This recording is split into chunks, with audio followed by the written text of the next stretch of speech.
Vote चोरी का सबूत मिल गया, जमकर बरसे केजरीवाल, फिर बीजेपी दफ्तर कूच, दिल्ली में बड़ा दंगल। दिल्ली के मुख्यमंत्री अरविंद केजरीवाल की अगुवाई में आम आदमी पार्टी ने शुक्रवार को भारतीय जनता पार्टी के खिलाफ बड़ा प्रदर्शन किया।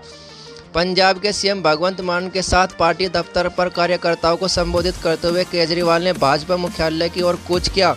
आम आदमी पार्टी के राष्ट्रीय संयोजक भाजपा पर जोरदार प्रहार करते हुए उसे वोट चोर बताया और कहा कि अब इसका सबूत मिल गया है। उन्होंने चंडीगढ़ मेयर चुनाव में धांधली का आरोप लगाते हुए कहा, भाजपा सत्ता के लिए देश बेच सकती है, लेकिन उसके पाप का बड़ा बढ़ चुका है। केजरीवाल ने गीता के श्लोक का जिक्र करते हुए कहा कि पाप बढ़ने पर ऊपर वाला झाड़ू चलाता है। केजरीवाल ने कहा, पिछले कुछ सालों में हम लोग अक्सर सुना करते थे कि बीजेपी चुनाव में गड़बड़ करती है।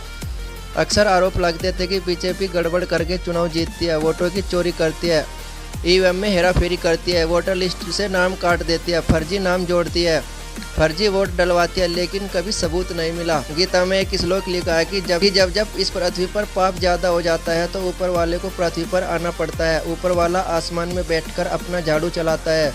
केजरीवाल ने कहा कि भाजपा के पाप का घड़ा भर चुका है और इसलिए दुनिया की सबसे बड़ी पार्टी वोटों की चोरी करती हुई रंगे हाथों पकड़ी गई। उन्होंने चुनाव में धांधली का आरोप लगाते हुए कहा, दिल्ली की तरह चंडीगढ़ में हुए चुनाव पार्षद वोट डालकर मेयर चुनते हैं। वहाँ कुल 36 पार्षद है, इसमें से 16 बीजेपी के और 20 इंडिया गठबंधन के।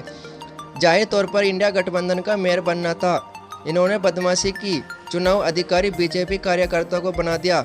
उसने वोट तो डलवाई, लेकिन जब काउंटिंग करने बैठा तो सभी पार्टियों के एजेंटों को भगा दिया।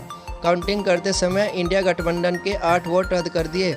हमारे 20 वोट थे, 8 हमारे रद्द कर दिए तो हमारे 12 वोट पड़े। सारे हमारे वोट ही रद्द हो गए। अंदर से एक हमें कर्मचारी ने बताया कि उनके 13 ही वोट पड़े थे। किसी को नहीं पता किसके कितने वोट पड़े। उस अधिकारी ने नतीजा घोषित कर दिया। केजरीवाल ने कहा कि वहां चारों तरफ कैमरे लगे थे, उसमें अधिकारी वोट काटते हुए कैद हो गए। आप संयोजक ने कहा, चंडीगढ़ के चुनाव में मेयर हमारा बनता या उनका, यह जरूरी नहीं। चुनाव आते जाते रहते हैं, पार्टियां आती जाती रहती हैं, नेता आते जाते रहते हैं। देश के साथ खिलवाड़ नहीं होना चाहिए। इन्होंने चुनाव के साथ खिलवाड़ करना शुरू किया है। यदि ये चंडीगढ़ चुनाव में गड़बड़ी कर सकते हैं तो विधानसभा और लोकसभा चुनाव में कितनी गड़बड़ी करते होंगे।